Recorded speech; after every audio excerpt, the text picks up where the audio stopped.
unaelewa nikisema megawatts? Yes. Yeah?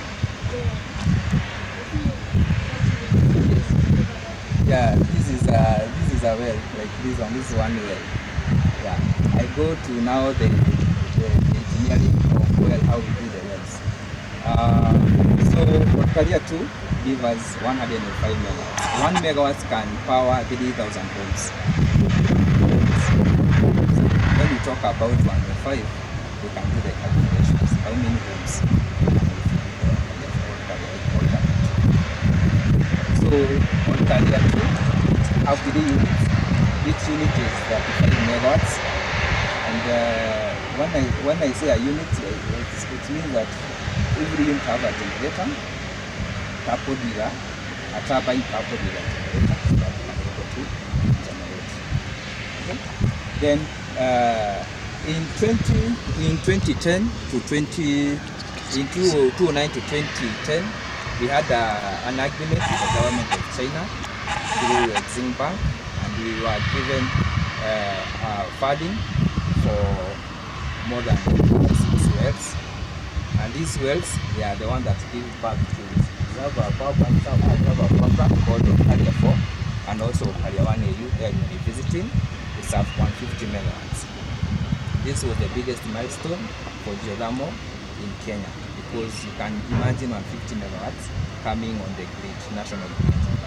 So this project continued for drilling, and Tejen also have some rigs. We have 3 rigs, so we continue with drilling, and this is now what we have on Olkaria 5 here with another 168 megawatts from those wells, from Chinese and also from our wells.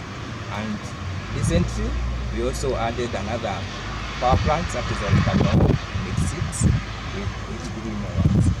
So in total, Olkaria alone is exporting to the national grid 800 megawatts. That is from power plants and also wellheads. That is a wellhead. It's called wellhead 914, generating 26 megawatts. So all the wellheads that we have are generating 81.2 megawatts. A wellhead is just a portable power plant, because it takes some years, a lot of revenue to do power plants. So what you do, because it is a lot of resources that you require, you just go to the well, mount on the head of the well, you mount a generator coupled with a turbine generator, and you start generating. Right now, I don't want to talk about the revenue that we collect from these small but it's enough to even build a power plant if it can go like for 5 years. One well costs us 600 million, one well. And Olkaria, we have 323 production wells, so you can calculate how much, like 600. So one well is more than a billion, half a billion. And we have 323 production wells. We also have what we call the injection wells. Once you produce electricity, remember what you can see is not a smoke, it is steam.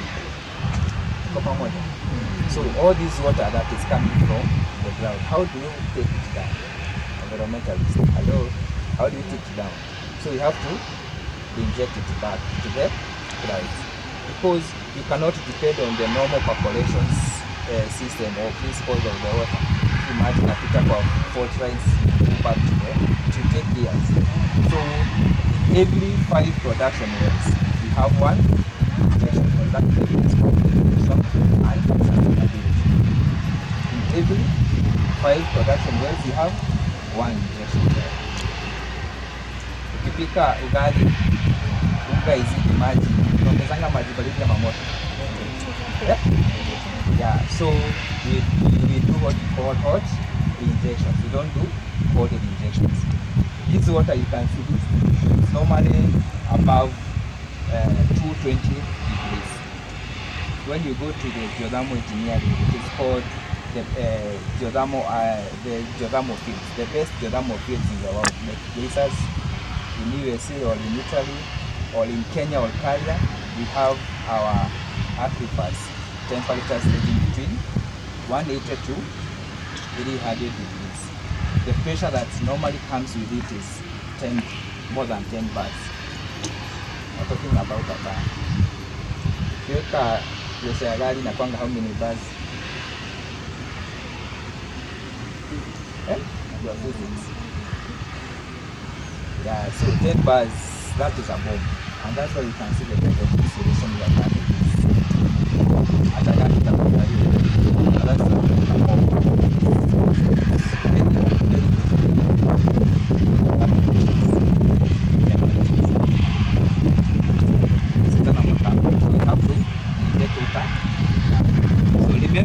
Anytime we generate the market of general is generation. So now taking this power from the generator,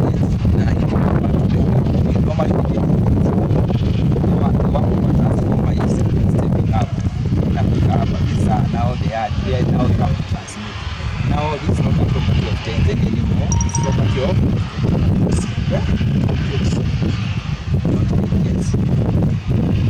magnitude of 10 PLCs. So this is the channel. Yeah, the magnitude of the circle is transmission. Anytime you see these big pivots, big ones here, they belong to the channel. We have to transmit them, maybe to a Bakasi, to solar stations, and they have to step up the power, step up the currency of voltages.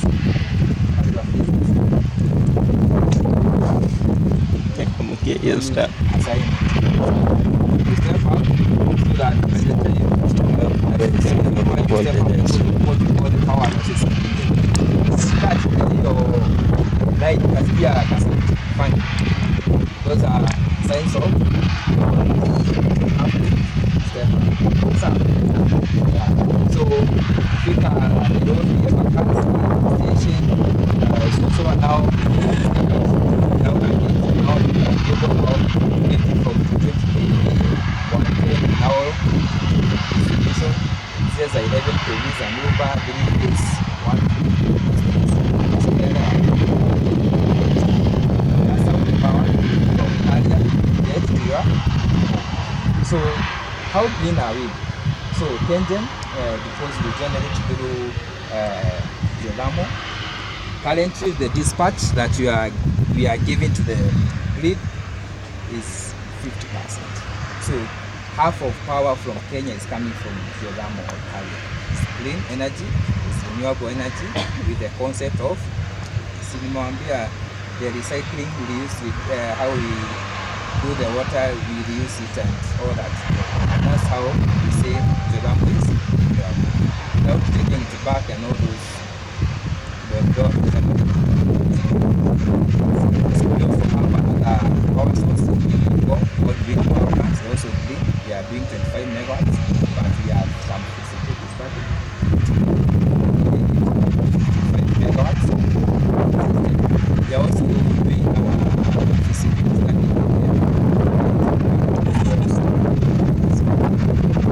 We are also, you are aware of the 7 Fox dams, the Masinga Kidaruma, that is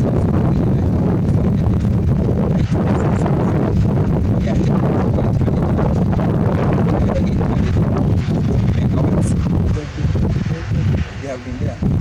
Yes, we are also generating power from there, but the advantage is because of some climatical drought have really affected our dams. And that's why you see all of Olkaria power being evacuated to the grid, because your KPLC, sometimes KPLC it takes to us wanatuambia by saa 6 usiku ama by saa 4 cut the power, don't give us 150, give us maybe 70 because of what you call the rules of demand and consumption. Yeah, so but at that time we were evacuating everything, so we were making something good out of it. Yeah. So if you produce more and they demand less, what happens? We have what we call the PPA, power purchase agreement with them, but ile tu wanasema they say they pay what we call staff now, but not the whole amount. We have to pay the staff now. So if you produced a lot, yes, and the demand is low, yes, It means you're left with some power. Yes. What happens? Power is never stored. Just release it from the vent out, but there are some standby. Then, if we have a PPA that generate 100 megawatts and we do 70, it's a spirit ash. Yeah. So it's a two-way system. Then again, we also have a power meter in our systems. Why? Because we need some power to restart our machine. So as much as we generate, we also buy, we also consume. We consume tonight. But once the power plant or the machines are running, we don't pay because we just use what we are using. We normally call it the power within the power. So what is our next frontier? As mentioned, geothermal. So our government is committed to continue the geothermal production, especially in Kenya. We are number 6 in the world, by the way, in terms of generation. USA is still number 1, so we are number 6. And we are already Olkaria 6 feasibility studies done. We expect to be on the cloud anytime. We also have some feasibility study for Olkaria 7, which is like 50 megawatts. We hope by 2030 where we call it's called 1 gigawatts per about 1,000 megawatts, 1 gigawatts per what we can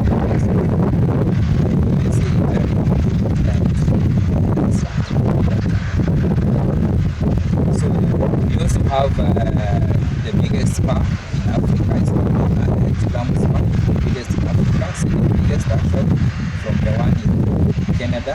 So we are doing the best. Hope the benefit we have as well. It's open to the public.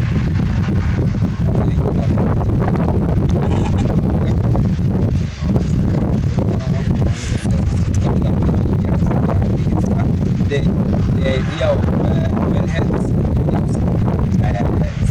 also is one of our killings, especially in Kenya, in terms of because you can already get things in Italy and also some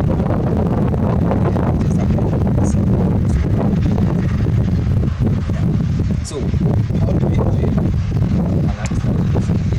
So awareness is 5 kilometers.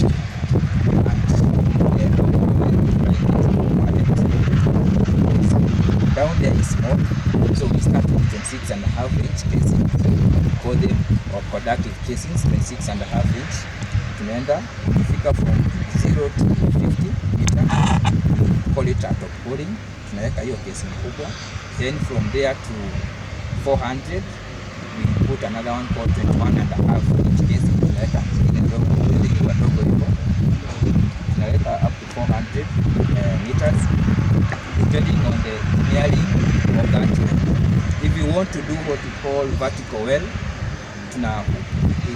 that is the 400, that is where now we do what we call the inclination arm with the mud motors. Tunaingia left or you slide right or left side for your safety. So we want to know if that is from Mala to campus. It's 1.5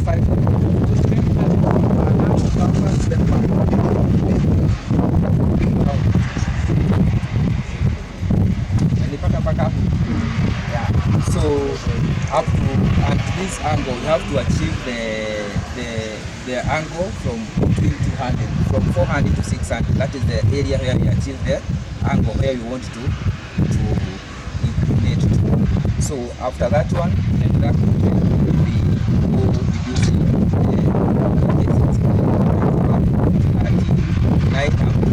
where we can now in Olkaria, hali tunapata steam production zones between 1,000 meters or 1 downwards.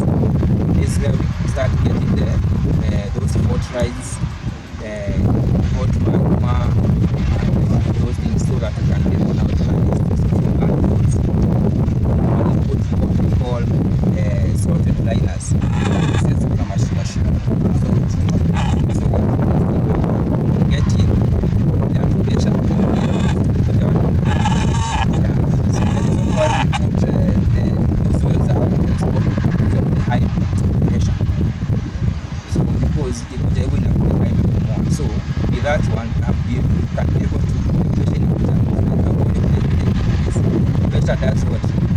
reduces. Yeah, by that one we can able now to get just our steam kama ilikuwa 30 bar ama 20 bar, ikifika kwa the master valve or well or 10 bars. 10 bars, the master valves that we normally use, they can be able to hold it. That's how, yeah. And we normally get this steam the moment inatoka chini in a two-phase. A two-phase steam is where you have the wet one and the dry one. So we now, after we get it on the service, we do what we call separate this phase. So the wet and the dry, we use what we call the cyclone separator. The cyclone separator. So it uses the response of the hot one rising, the cold one coming down, and this the one that comes down is the one that we take to injection. So remember the injection part? Yeah. Yeah. This hot one we normally transfer. That's why you can see everywhere these lights. They are transferring this steam now from these wells to the power plants or to the wellheads. Why are they tilted? Yeah. Why are they on the compass? Yeah. So it is an engineering design whereby this once you are having hot steam, so what you call umefanya heat mass transfer. It was By every time you are carrying or you are transferring any hot liquid or hot vapor like this one, there is expansion. So if this line expands, there is what is like a bomb, italipuka.